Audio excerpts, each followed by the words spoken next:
Hello, আসসালামু আলাইকুম ভাই বোনেরা, কেমন আছেন? আশা করি ভালো আছেন। আজকে আমি একটা মজাদার রান্না করব।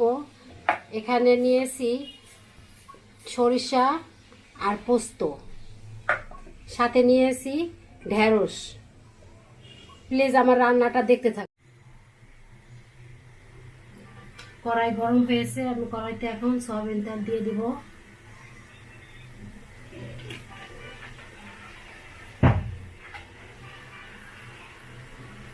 এখন ঢেঁড়সগুলো ভেজে নিব।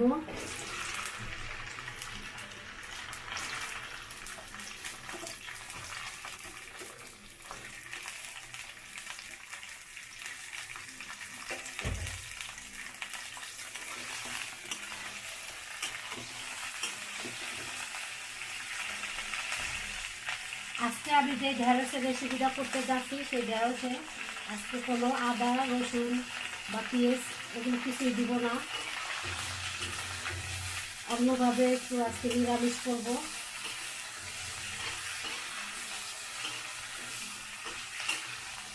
ঢেঁড়সটা বেশি ভাজা দেবো না, হালকা করে ঢেঁড়সটা ভেজে নেব।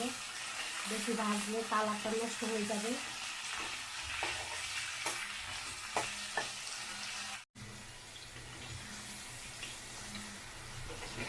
ঢেঁড়সটা ভাজা হয়ে গেছে, এখন আমি উঠিয়ে দিব।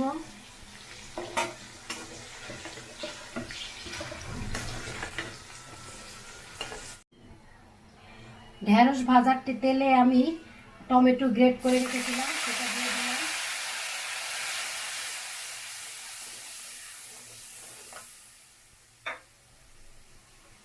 সাথে দিয়ে দিব স্বাদ মতো লবণ, হলুদের গুঁড়ো, মরিচের গুঁড়ো। এখন সামান্য পরিমাণে একটু পানি দিব, দিয়ে কষিয়ে নিব।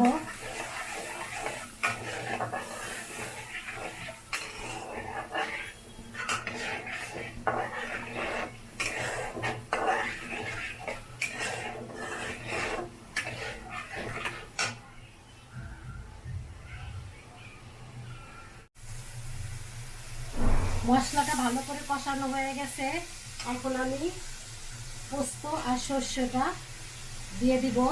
কারণ মশলার সাথে আমি দেই নাই, কারণ এই সর্ষেটা তিতে হয়ে যাবে বেশি কষালে, এই জন্য আমি দেই নাই।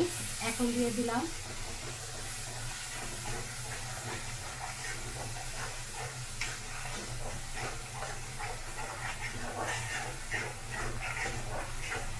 এখন দিয়ে দিব আমি ঢেঁড়স ভাজাগুলো দিয়ে দিব।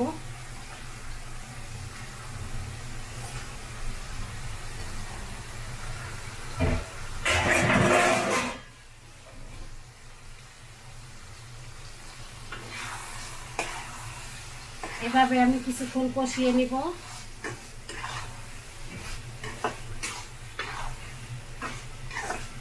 যেহেতু ঢেঁড়সটা আগে থেকে সিদ্ধ করা, তেলে ভালো করে ভেজে নিয়েছি, সেক্ষেত্রে রান্নাটা বেশি সময় লাগবে না। আর বেশিক্ষণ রান্না করলে ঢেঁড়সটা লালচে হয়ে যাবে, সবুজ ভাবটা থাকবে না। এখন আমি সামান্য পরিমাণ পানি দিয়ে দিব।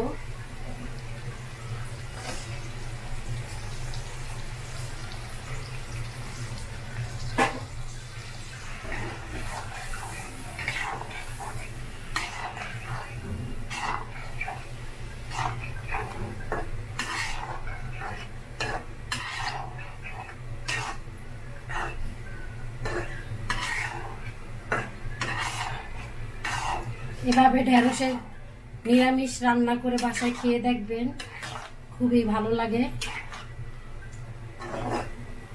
বিশেষ করে দুপুরবেলা গরম ভাতে এই ধরনের সবজিগুলো বেশি ভালো লাগে।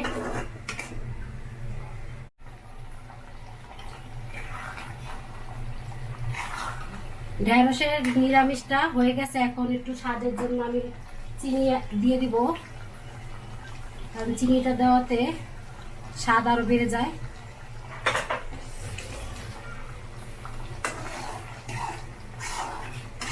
ঢেঁড়সের নিরামিষটা হয়ে গেছে সম্পূর্ণভাবে। আমার রান্নাটা যদি ভালো লেগে থাকে তাহলে আমার চ্যানেলটা সাবস্ক্রাইব করবেন, আমার সাথে থাকবেন। আসসালামু আলাইকুম।